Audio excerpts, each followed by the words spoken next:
Based on the secret information, 570 bottles of intoxicating Eskof was recovered during the raid from Gulam Mustafa's house at Rahimpur area.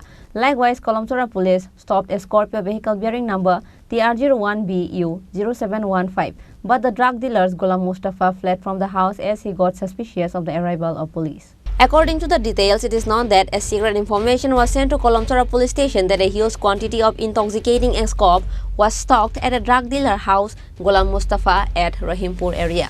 And based on the information, Kolomsora police went and raided the house of Gulam Mustafa at Rahimpur area. During the raid, 570 bottles of intoxicating Eskof was recovered from the house. Likewise, Kolomsora police stopped a Scorpio vehicle bearing number TR01BU0715. But the drugs dealer Gulam Mustafa fled from the house as he got suspicious of the arrival of police. Bureau Report, Chini Khorang.